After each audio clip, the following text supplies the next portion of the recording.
Irmãos, sempre que nos aproximamos dessa virada de ano, final de dezembro, chegando de janeiro, é normal surgirem dúvidas e curiosidade sobre o futuro. Tipo, o que vai acontecer nesses próximos meses, no ano que vem? O mundo vai melhorar, o mundo vai piorar. Minha vida vai melhorar, minha vida vai piorar. Para nós cristãos, existe ainda um outro fator que gera ainda mais uma expectativa para nós, para o nosso coração e para a nossa alma, que será que 2020 há de ser o ano que verá Jesus voltando para buscar a sua igreja? Esse tipo de pensamento, ansiedade, curiosidade, é absolutamente normal. A volta de Jesus, ela está de fato próxima. Gente, há não muito tempo, nós falamos sobre isso aqui, e falamos a respeito de 3 sinais, sobre coisas que vão acontecer num futuro próximo, porque a Bíblia, sim, avisa, nos garante. Então, que sinais a gente tem de que a volta de Jesus é de fato breve? O primeiro grande sinal, claro, bem definido e palpável, foi o retorno de Israel à região da Palestina, o que aconteceu em 1947 de uma maneira formal, oficial. Desde 722 a.C., o povo começou a se dispersar. Primeiro foi uma parte, a parte do norte, depois foi a parte do sul, e o povo nunca mais se reencontrou. Mas Deus, através dos profetas, disse: nos tempos do fim, Israel voltará para essa terra, voando em asas como águias, e voltará a habitar a região da Palestina. Então, essa profecia clara, que fala a respeito do fim dos tempos, ela já se cumpriu. Outro sinal que Jesus ensinou diz respeito à pregação do Evangelho. Ele falou: o Evangelho será pregado em todo o mundo, e aí virá o fim. E a verdade é que o Evangelho já foi pregado em todo o mundo. Não é verdade que ele tenha sido pregado a cada pessoa no mundo, mas não foi isso que Jesus disse. Ele disse: o Evangelho será pregado em todo o mundo. Então o Evangelho começou a ser pregado naquela região do Oriente Médio, depois ele foi pregado na Ásia, na Europa, nas Américas, na Oceania, em todos os continentes, na África, em todos os continentes. Ou seja, essa parte, esse sinal que Jesus estabeleceu para a brevidade da sua vinda, também já se cumpriu. E o terceiro ponto que nós já abordamos aqui, há não muito tempo atrás, diz respeito ao surgimento do anticristo, que nos dias atuais, os teólogos, os estudiosos, acreditam que o anticristo, ele, apesar de, pode ser que venha aparecer uma pessoa representando isso, mas a ideia atual é de que os teólogos creem muito mais que o anticristo será um ensino ou alguns ensinos que surgirão dentro da própria igreja cristã, coisa muito parecida com a teologia liberal, que tem sido muito falada aqui nos últimos anos, a teologia da libertação, a teologia da prosperidade, que apesar de ter o nome de teologia e usarem alguns versículos esporadicamente para tentarem fundamentar o pensamento dessas linhas diversas, a verdade é que isso não tem nada a ver com a mensagem do Evangelho. As pessoas são enganadas, as pessoas são levadas para mais longe de Cristo, ao invés de aproximá-las do Senhor. Então, esses ensinos, eles funcionam na prática como forças anticristo, forças que se opõem a Jesus, ainda que as pessoas ouçam isso do púlpito das suas próprias igrejas, muitas vezes. Mas a gente precisa estar atento, a gente precisa estar ligado, a gente precisa ter discernimento, conhecimento da palavra, para a gente entender isso. Portanto, irmãos, o que eu quero dizer para vocês é que a volta de Jesus, de fato, se abrevia. E à medida que esse tempo se aproxima, ele vai ser precedido por um período de radicalização, que é o que nós já temos visto. E por isso precisamos nos preparar para ele. Então, Serão tempos difíceis, mas serão tempos de glória. E eu queria ler com vocês esse texto de Apocalipse, Apocalipse capítulo 22, a partir do versículo 10. E ele diz assim: então, o anjo que está falando ao João disse: não cele as palavras da profecia deste livro, pois o tempo está próximo. Continue o injusto a praticar injustiça. Continue o imundo na imundície. Continue o justo a praticar justiça. Continue o santo a santificar-se. Eis que venho em breve. A minha recompensa está comigo, e eu retribuirei a cada um de acordo com o que fez. Você pode dizer amém? Amém. É a palavra de Deus e há de se cumprir num tempo breve. Nesse momento, capítulo 22 é o último capítulo da Bíblia. Então Jesus está terminando a sua mensagem. E ele termina esse livro do Apocalipse da mesma forma que começou, dizendo: o tempo está próximo. E já que a gente, nesse momento, se preocupa ou fica mais curioso em relação ao futuro, o que significa o tempo está próximo? Não significa, gente, que Jesus está se referindo aqui a algumas horas a serem contadas no relógio. Essa expressão, o tempo está próximo, na verdade, é um alerta de Jesus para que o seu povo esteja atento, preparado, ligado, alerta para o que há de acontecer nesses tempos, à medida que o fim se aproxima. Por isso a sua palavra não pode ser selada, por isso a sua palavra não pode ser retida, mas nós temos a missão de continuar até o último instante, levando essa mensagem até os lugares mais distantes, começando com dentro da nossa própria casa, mas até os lugares mais distantes e mais resistentes do planeta. Eu queria chamar a atenção para o que o Senhor diz no versículo 11. Veja: continue o injusto a praticar injustiça, continue o imundo na imundícia, continue o justo a praticar a justiça e continue o santo a santificar-se. Jesus repete a palavra continue algumas vezes. Ele enfatiza essa palavra. Continue, continue, continue. Jesus está querendo dizer aqui, está querendo mostrar que se trata de um processo contínuo. Está acontecendo alguma coisa que não vai se dar por fases, por bateladas, por intervalos, mas existe um processo contínuo. E a que processos são esses a que Jesus se refere?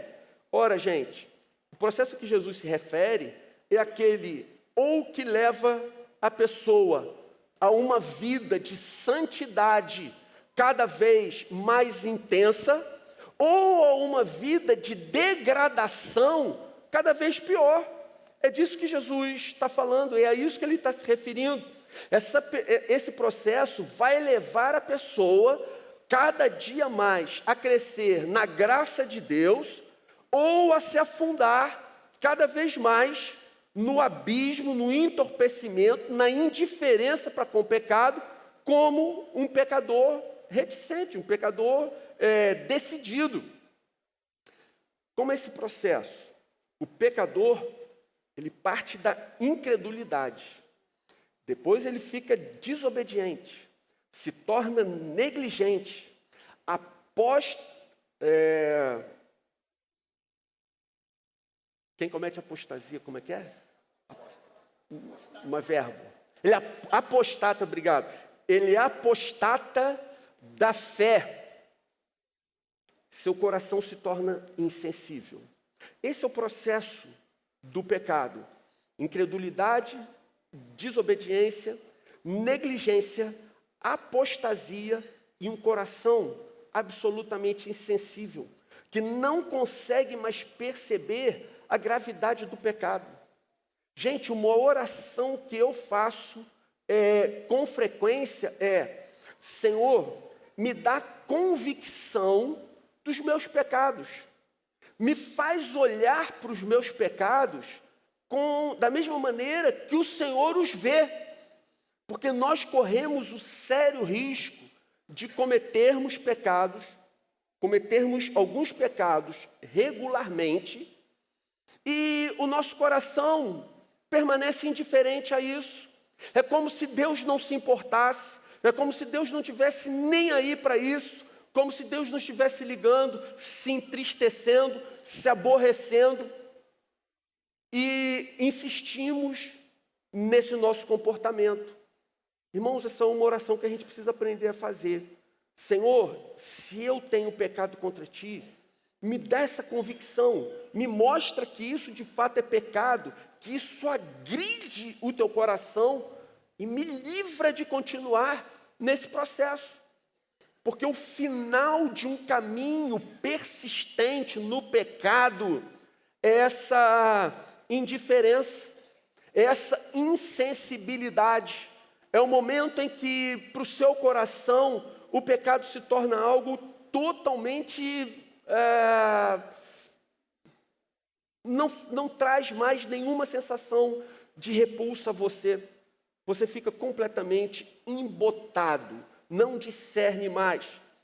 Ao mesmo tempo, o processo da santificação os santos, eles partem da fé para a obediência. Daí vem a alegria, porque estão obedecendo e tem a percepção de que Deus está se alegrando com ele. E aí a esperança é renovada. E junto com a esperança vem todas as bem-aventuranças da palavra de Deus.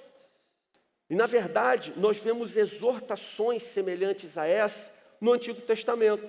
Daniel capítulo 12, versículo 10, diz: muitos serão purificados, alvejados e refinados, mas os ímpios continuarão ímpios. Nenhum dos ímpios levará isso em consideração, mas os sábios sim. Vê o que acontece? Os ímpios são alertados, os ímpios são chamados a atenção, mas eles continuam sem considerar isso, eles continuam despreocupados. Isso para eles não significa absolutamente nada. Mas quando esse mesmo alerta alcança um coração sábio, aí o sábio reage, aí o sábio corresponde, aí o sábio reage da maneira que agrada o coração de Deus. Ele se torna vivo, atento, desperto, cuidadoso. Ele se torna alguém extremamente mais zeloso pela sua vida espiritual. Apesar de serem advertidos, os ímpios desprezarão completamente os alertas proferidos diretamente por Deus, mas os sábios o ouvirão. 2 Timóteo capítulo 3 diz assim, esse texto vai falar dos últimos dias, e ele diz: saiba disto, nos últimos dias sobrevirão tempos terríveis.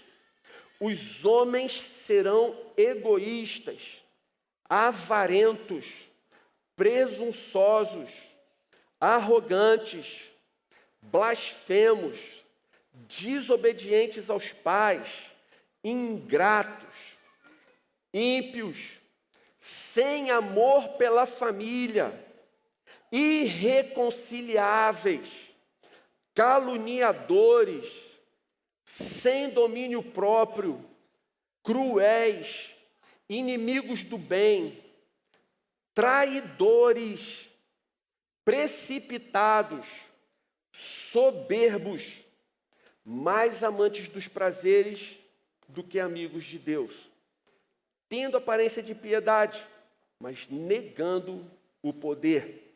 E assim, gente, o que me veio ao coração para compartilhar com vocês nessa noite e nesse momento de virada de ano? O que me veio ao coração é que esses tempos, eles são tempos de radicalização. Nós vivemos tempos de radicalização. nos quais os santos devem se tornar cada vez mais santos, porque os ímpios vão se tornar cada vez mais ímpios. Jesus dá um alerta em Mateus, no capítulo 24, e ele diz, Mateus 24, 37, como foi nos dias de Noé, assim será nos dias da vinda do Filho do Homem. Pois, nos dias anteriores ao dilúvio, o povo vivia comendo e bebendo, casando-se e dando-se em casamento, até o dia em que Noé entrou na arca. E eles nada perceberam, até que veio o dilúvio e levou a todos. Assim acontecerá na vinda do Filho do Homem. Olha o alerta que Jesus dá. Ele diz, olha, já aconteceu algo parecido uma vez. E quando isso aconteceu, nessa primeira vez, o que se deu foi isso.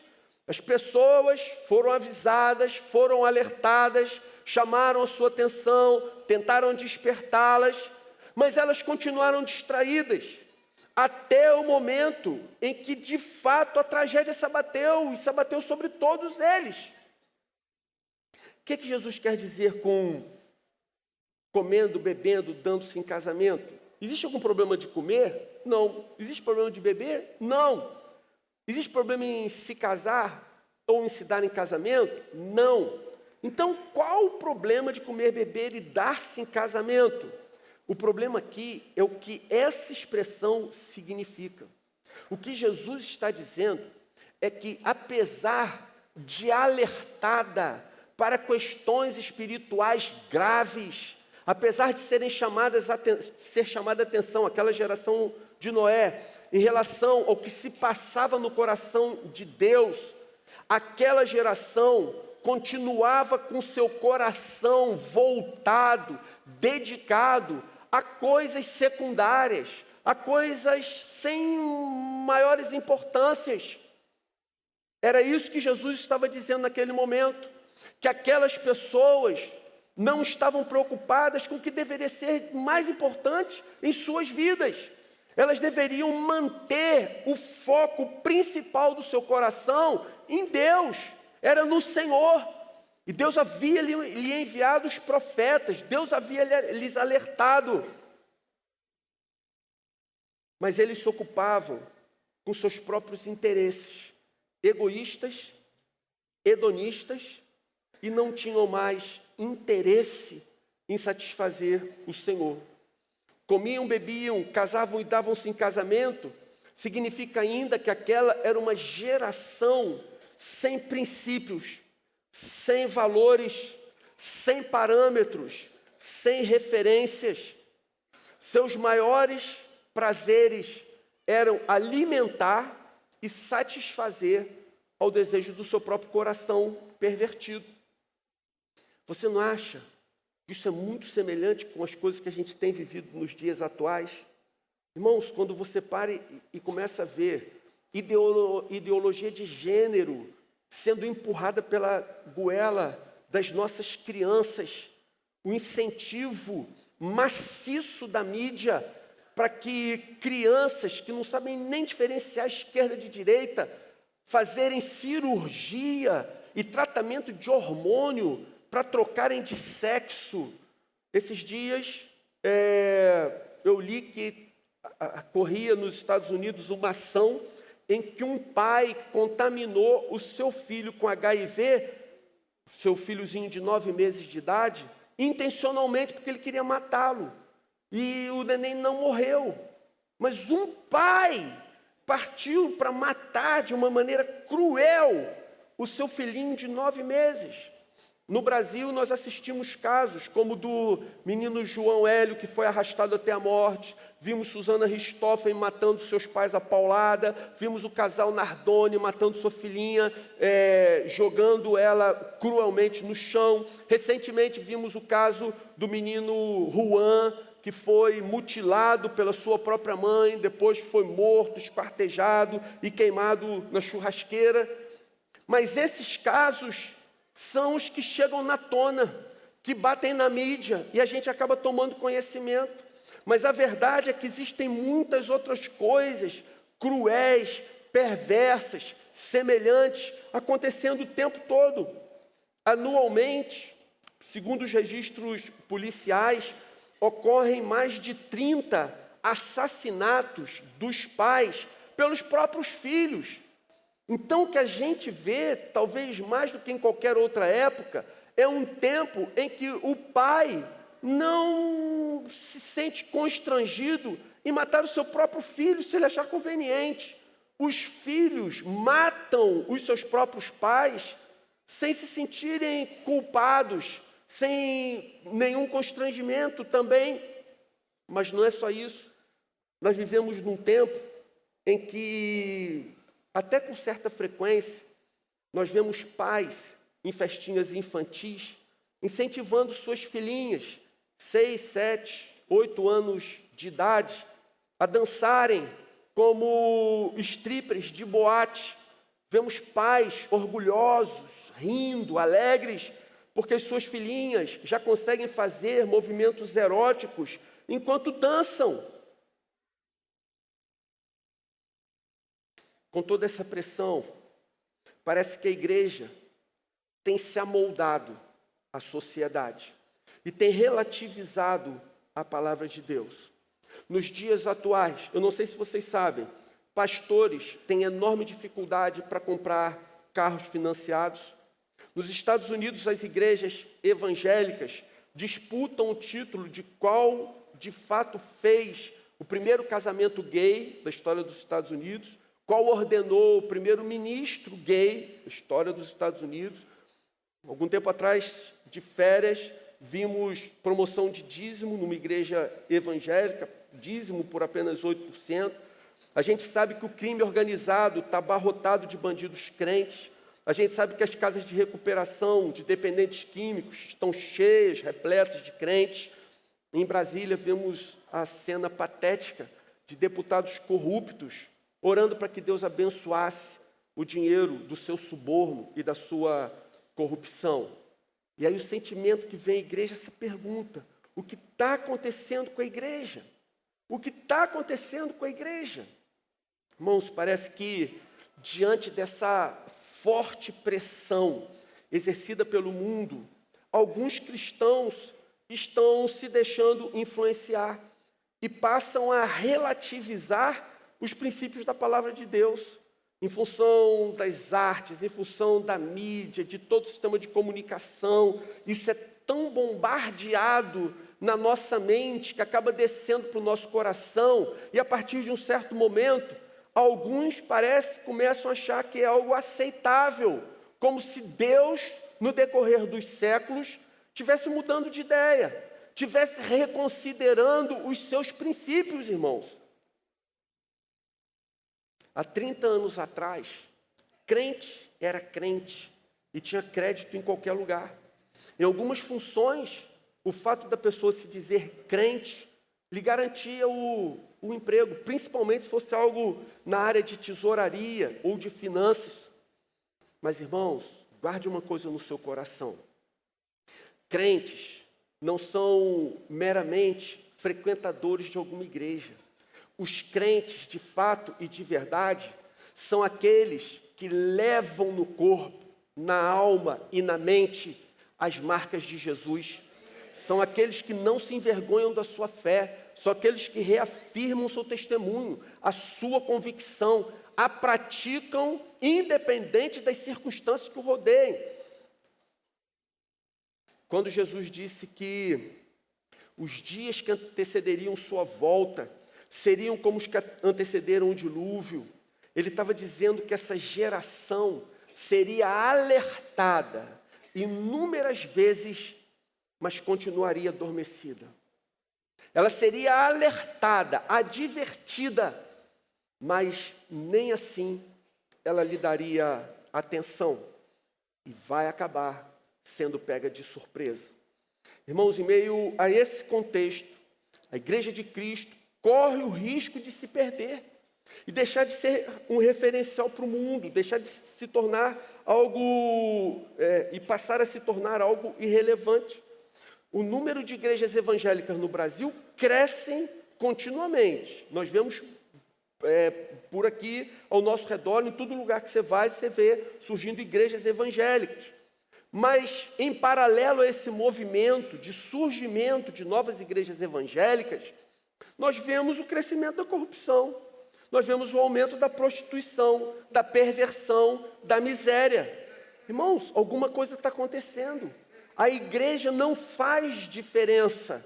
Ninguém nota que existe uma igreja perto da sua casa, a não ser que essa igreja esteja incomodando, não por seus princípios, pelo seu comportamento, não, mas pelo barulho que faz, pelo automóvel que estaciona na sua porta, pelas inconveniências que provoca. É o máximo que alguns vizinhos de igreja têm a dizer daquele povo que se reúne ali. Irmãos, dito isso, vamos a algumas aplicações. Primeira aplicação. Toda a descrição que foi dita até agora parece que não leva muito ânimo ou alegria. Mas não foi isso que Jesus ensinou. Lucas capítulo 21, versículo 28, Jesus ensina o seguinte: quando começarem a acontecer essas coisas, levantem e ergam a cabeça, porque estará próxima a redenção de vocês. Percebe? Em meio a esse contexto, parece assim, gente, está tudo se encaminhando de mal a pior. Parece que a situação é absolutamente caótica e tudo fugiu ao controle do Todo-Poderoso.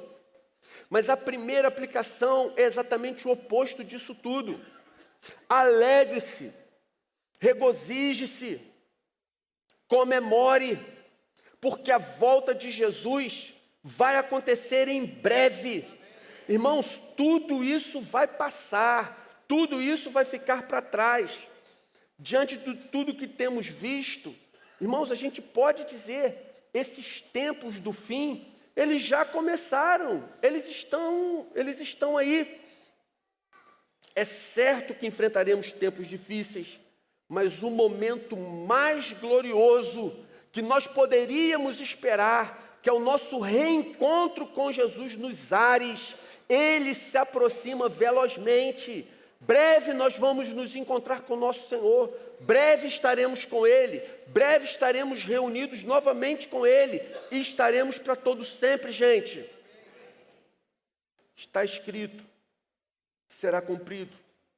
O tempo certo, designado por Deus, tudo se cumprirá. Jesus vai voltar. Quando isso acontecer, nós estaremos definitivamente livres dos nossos pecados.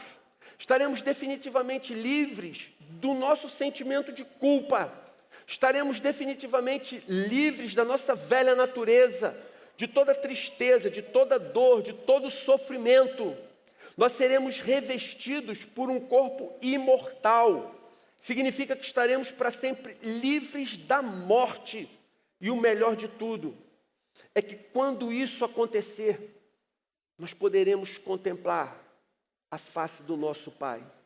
Estaremos em sua presença e vamos habitar para todo sempre com Ele. É por isso que em meio a todo o caos do mundo e da sociedade, a igreja, aqueles que levam em seu corpo, sua alma e sua mente as marcas de Jesus, entendem, discernem o tempo, percebem a brevidade da volta de Jesus. E em meio a tudo isso, ela se alegra, ela exulta, ela comemora, porque Jesus está voltando para nos buscar. Segunda aplicação, irmãos, diante desses tempos de radicalização, santifique-se ainda mais. Santifique-se ainda mais. Não se deixe levar pelas pressões do mundo. Pense da seguinte maneira. Eu já li isso em postzinho de Facebook e Instagram, mas isso aqui é absolutamente verdadeiro. Pense da seguinte maneira: o certo continua sendo certo, mesmo que ninguém esteja fazendo. O errado continua sendo errado, mesmo que todo mundo faça. Não é porque ninguém faz que o bem se tornou mal. E não é porque todo mundo faz que o mal se tornou bem. O bem e o mal, eles estão muito bem definidos na palavra de Deus. Essa palavra é imutável. Essa palavra é intocável. Essa palavra permanece para todos sempre. Assim são os princípios do reino. Eles não variam, jamais variarão em função dos tempos e das épocas. Sendo assim, gente, pecado continua sendo pecado. E as consequências do pecado continuam sendo exatamente as mesmas. Não mudou. Deus não alterou seu ponto de vista. Deus não mudou seus conceitos. Deus permanece eternamente. E assim ele será. Hebreus capítulo 12, versículo 14 diz: esforcem-se para viver em paz com todos e para serem santos. Esforcem-se para serem santos, pois sem santidade ninguém verá o Senhor. Então, gente, eu creio que Deus está querendo nos encorajar, nos motivar, nos incentivar, de tal maneira que a gente não abandone esse caminho de santificação, para que você não desista, mas para que você se alegre na promessa de Jesus. Continue o injusto a praticar injustiça, e o injusto vai se tornar cada vez mais injusto e vai radicalizar na sua injustiça. Continue o imundo na sua imundícia, que vai piorar cada dia mais. Porém, continue o justo a praticar a justiça e continue o santo a santificar-se. E aí vem a promessa de Jesus: eis que venho em breve, a minha recompensa está comigo, e eu retribuirei a cada um de acordo com o que fez. Irmãos, se você é fiel, se você está buscando o Senhor, se você está buscando uma vida santa, coerente com a sua palavra, você será recompensado, grandemente recompensado. Eu quero garantir a você, com base na palavra de Deus, que essa recompensa, quando chegar em suas mãos, ela vai superar infinitamente mais toda luta, dor e sofrimento que você foi capaz de, que você precisou atravessar para alcançá-la. Quando você estiver recebendo das mãos do Senhor essa recompensa, toda essa luta para trás vai parecer algo por demais simples, pequeno, desprezível, diante do fulgor da recompensa que você receberá das mãos do Senhor. Por isso, mesmo sendo um caminho difícil, não desista, você será grandemente recompensado.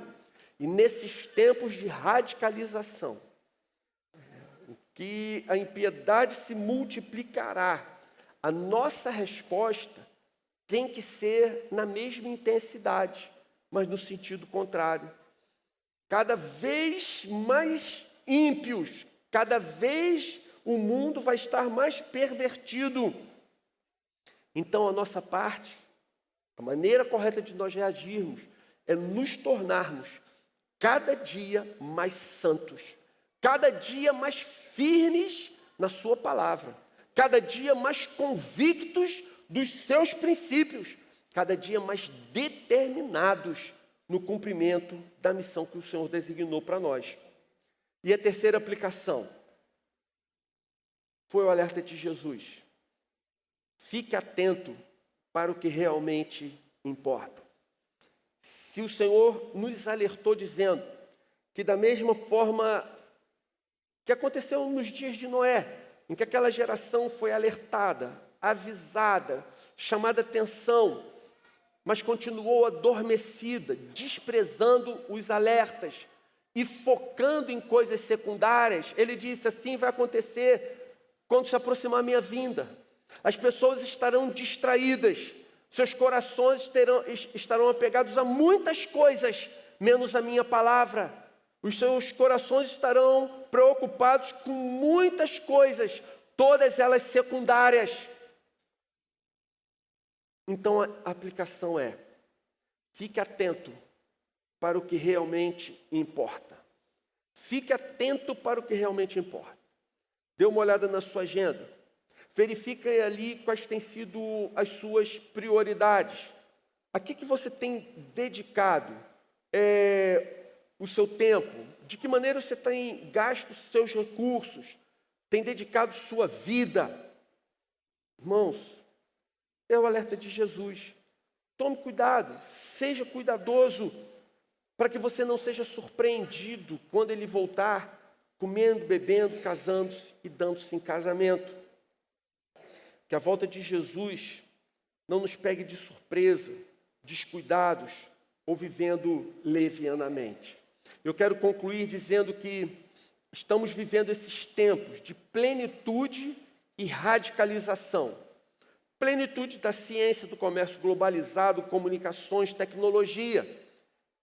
Vivemos tempos de radicalização, da maldade, das perversões, da violência, do pecado e do afastamento de Deus. E nós vivemos tempos difíceis, mas sem dúvida nenhuma são tempos de glória. A volta de Jesus se aproxima. Ela será antecedida, e a expectativa é essa, de que antes da volta de Jesus haverá talvez o maior derramamento do Espírito desde o dia do Pentecostes. Irmãos, quem sabe a nossa geração será alvo de todo esse derramar, toda essa visitação, toda essa capacitação de Deus, para aquele último impulso de colheita das almas. Temos essa oportunidade de participar da maior colheita de almas de toda a história. Irmãos, olha que tempo glorioso. Antigamente, para você pregar a mensagem do Evangelho, você tinha que pegar um ônibus, andar horas e horas para atingir alguns lugares. Depois você pegava um burrico, um cavalo, andava horas e horas, ou pegava um barco, passava dias naquele barco até chegar a determinado lugar. Hoje em dia, um jovem pega o seu celular e pode mandar uma mensagem que vai alcançar pessoas, talvez até no mundo inteiro. A gente pode ter a maior colheita de almas de toda a história. Condições nós temos. As almas estão aí e só vai depender de nós. E finalmente, irmãos, os que forem fiéis serão arrebatados e estarão para sempre com o Senhor. E essa é a verdade. Esse dia está próximo e muito próximo. Quero concluir aqui com a frase de Billy Graham, em que ele diz: gente, eu li a última página da Bíblia. Tudo vai acabar bem. Tudo vai acabar bem. Eu li a última página da Bíblia. Eu sei como as coisas vão acabar. Pode ter certeza. Tenha paz no seu coração. Tudo vai acabar muito bem. Você pode dizer amém? Amém. Vamos fazer uma oração? Senhor, ajuda-nos a vivermos essa realidade desses tempos difíceis, nesses tempos de radicalização, quando o ano vai virar, e quando olhamos para o futuro, um coração curioso, ansioso. Senhor, ajuda-nos a estarmos preparados para os dias que virão. Que o Senhor capacite a tua igreja oceânica. Que o Senhor prepare o nosso coração. Que o Senhor nos dê todos os meios para não apenas permanecermos firmes, mas que sejamos instrumentos de glória no meio de toda essa geração, Senhor, tão carente, tão necessitada de ouvir o teu evangelho. Usa a gente, Senhor. Usa cada um de nós como esse instrumento para a honra e glória do teu santo nome. Assim a gente pede e agradece em nome de Jesus. Amém.